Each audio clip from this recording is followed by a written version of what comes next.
Whoops. Wasn't completely ready. Hi. Somehow inexplicably, every time I go to start my videos, like a hair just flies into my eye. But it's not going to stop me. So, while we're waiting to see if anybody comes on to say hello, Lord, I have a hair in my eye. Oh, thank you, Jesus. Oh, thank you. So, listen. Today, we start the Faith Files. Now, I'm going to tell you, I'll do a song and all that, but listen, I have like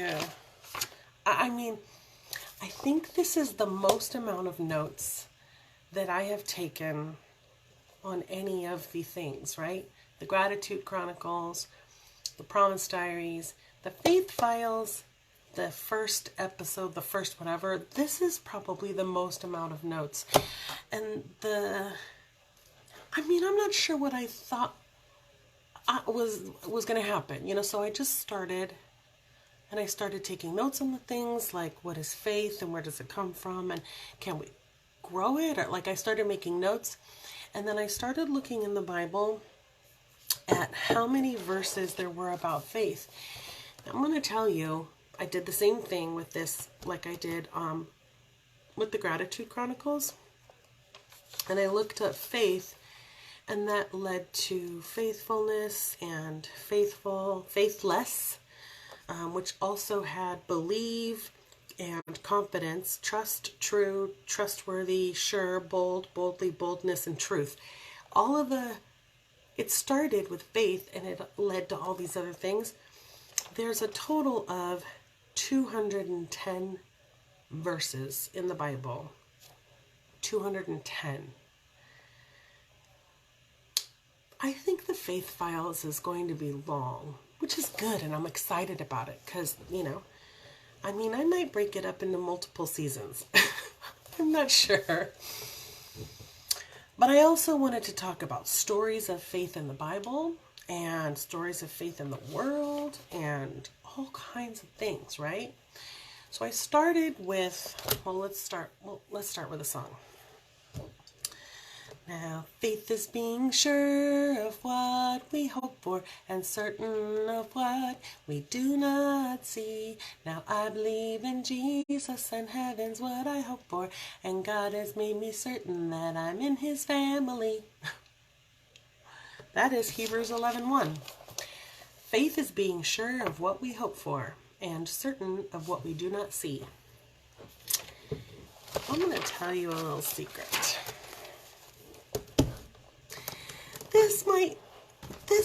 This might be a little deep, but I'm going to try and, I had to sit and really think about some of the stuff that I was reading, and I'm going to try and break it down as easy to understand as possible. You know what I mean?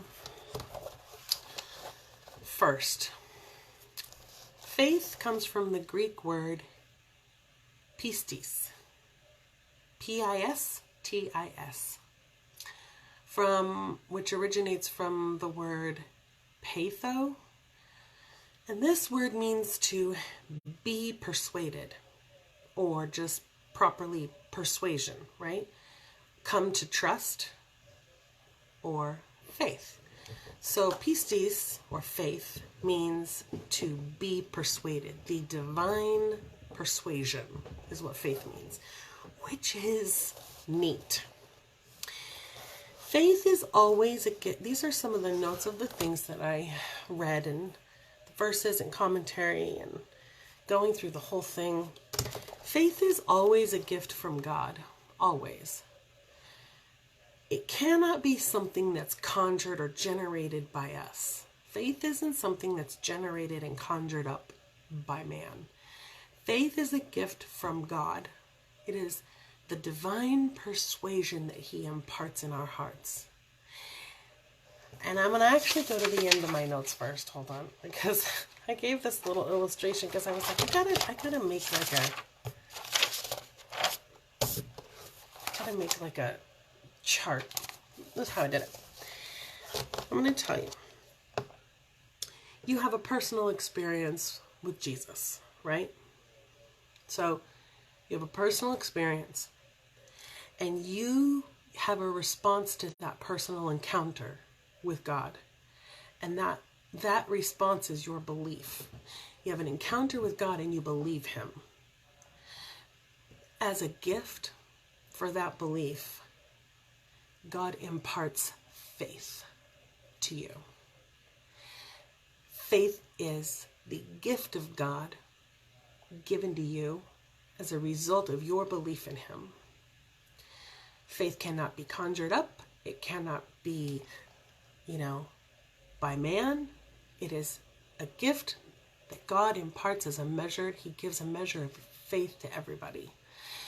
You can ask God for a greater measure of faith. You can ask God to pour himself more into you. You can, in the Bible it says, I believe. There's a verse that talks about this guy that's like, I believe, help my unbelief.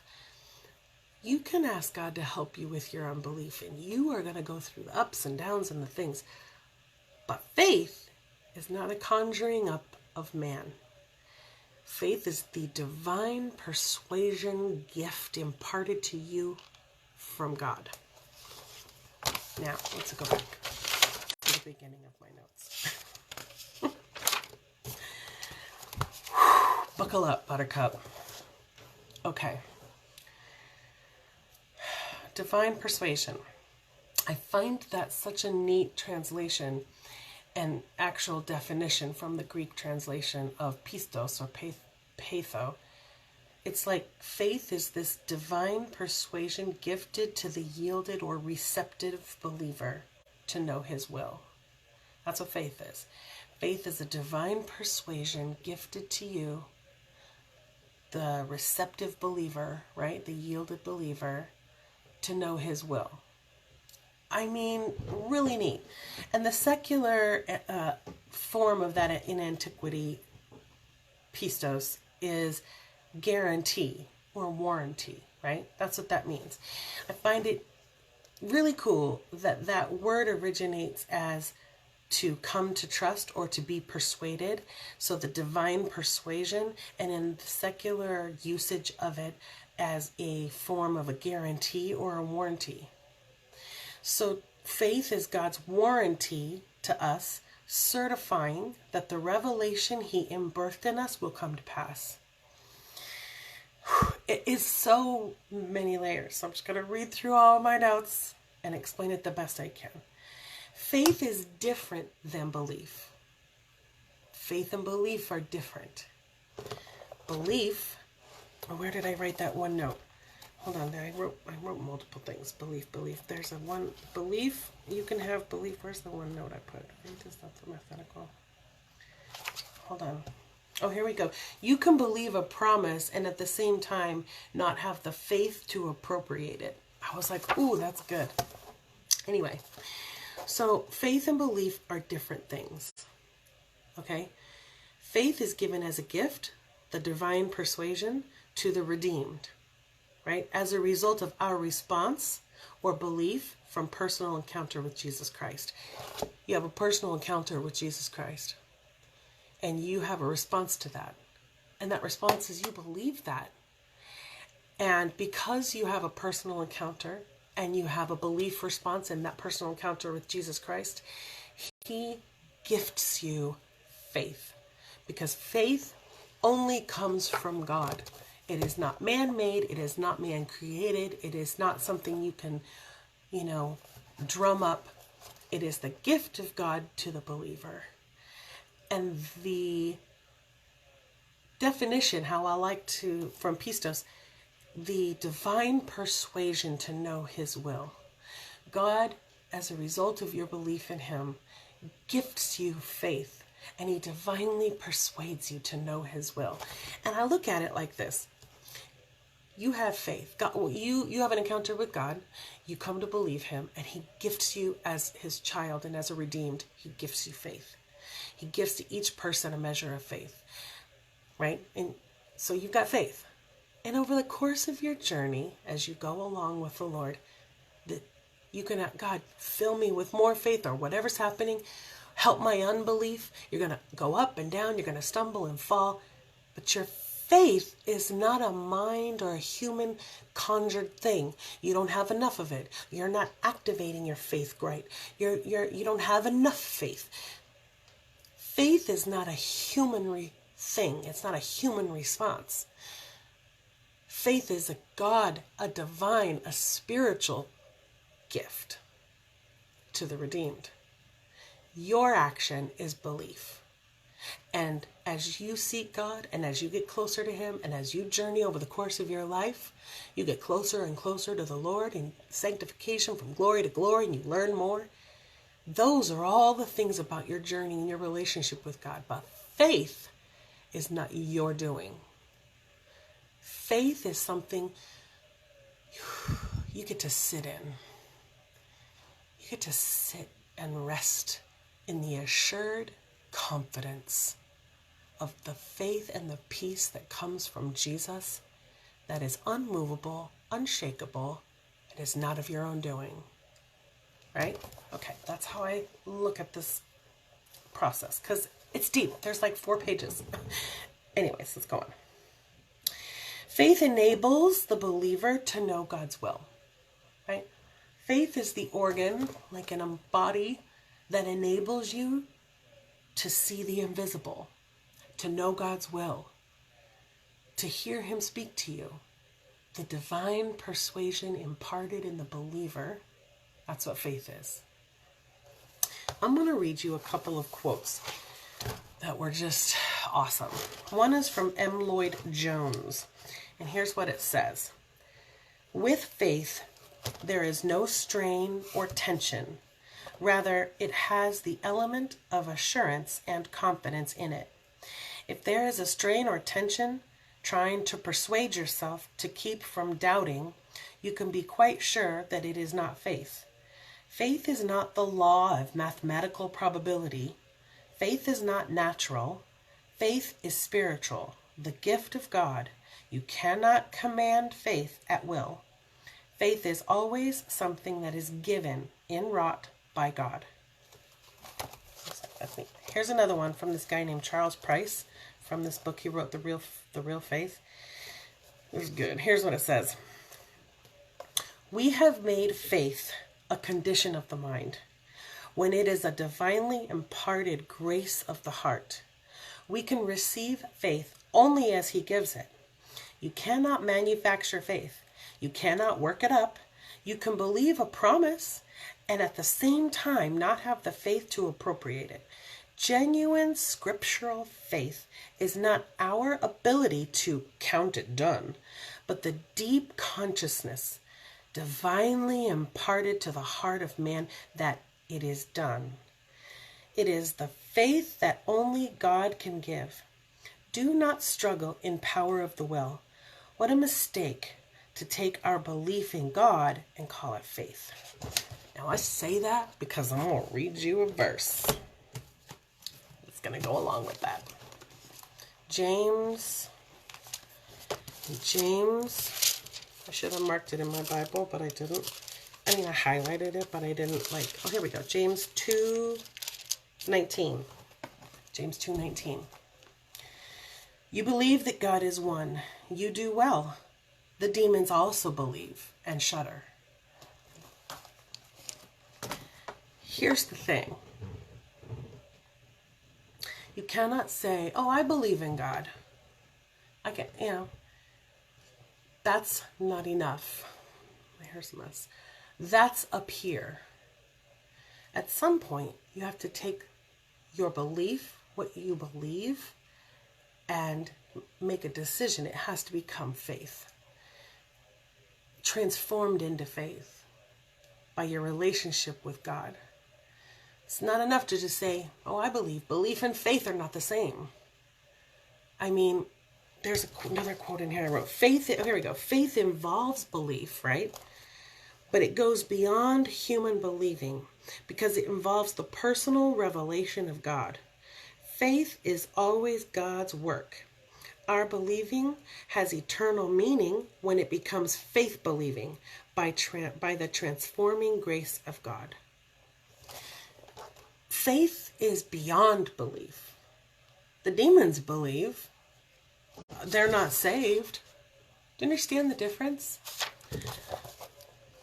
Okay, we'll keep going.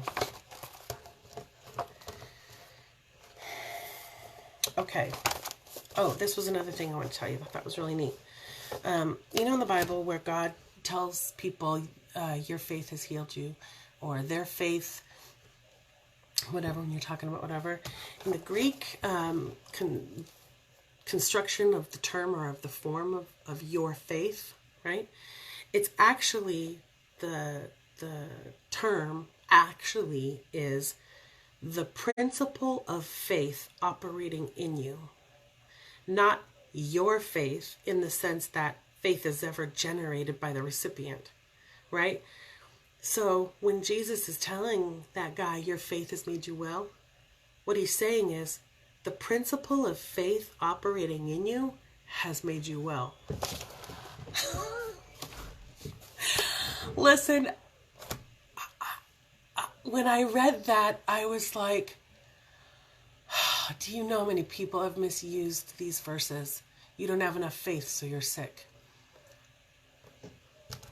The principle of faith operating in you, which means the divine persuasion to know God's will operating in you has made you well.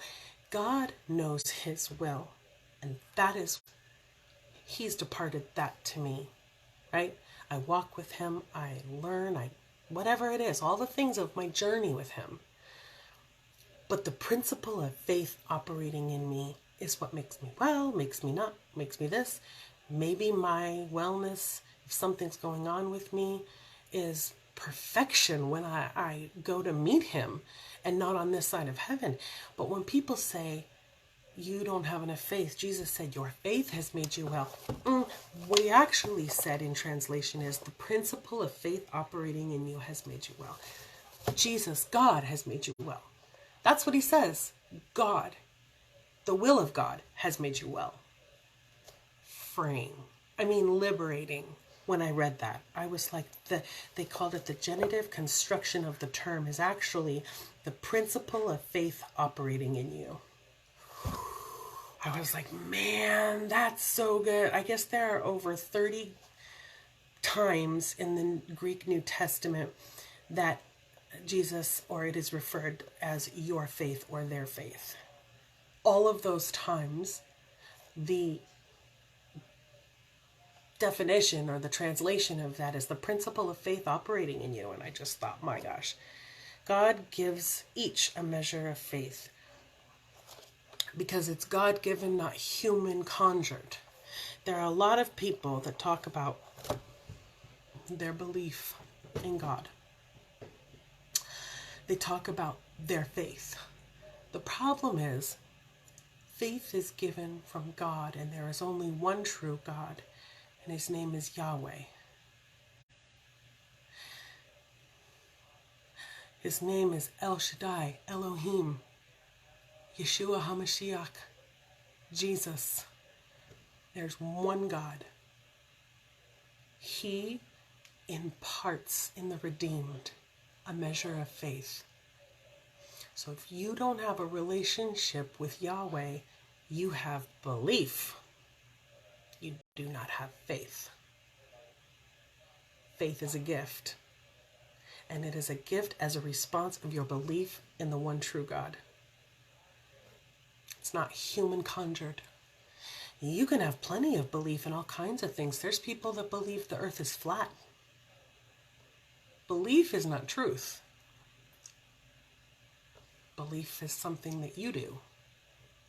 It's a human and man's response. You can believe all kinds of things that aren't reality. The thing is, the heart is wicked, and who can know it? God's ways are way above ours. Way above ours.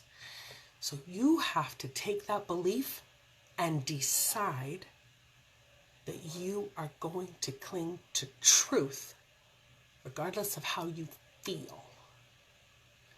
Because It's not about how you feel. It's about what is true. And because it's about what is true, God will continue to woo you with the faith he's imparted to you, the divine revelation of his will in you as you seek him. He will continue to do the faith part that he's gifted you. You don't have to do that. You have to do the seeking part. You understand?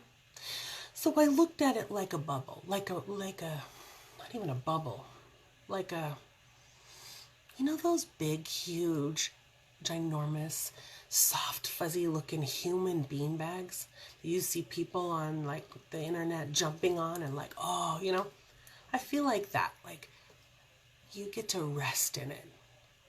You don't got to do the heavy lifting. You get to sit in the faith of God that he's imparted in you, the peace of God as a gift of being his child. You get to rest in that. He gets to do that. He gets to carry the yoke. You get to seek him. And as a result of you seeking him and your belief in him, that faith that he's imparted in you will continue to reveal his divine will in your life. Divine persuasion to know his will.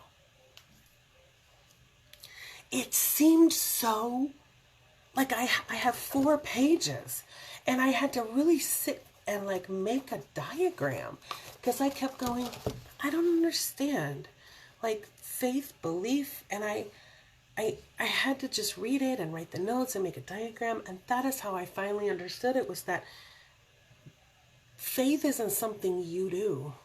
Faith is something God does that he imparts in you as a response to your belief. This encounter, you believe him, he gives you faith.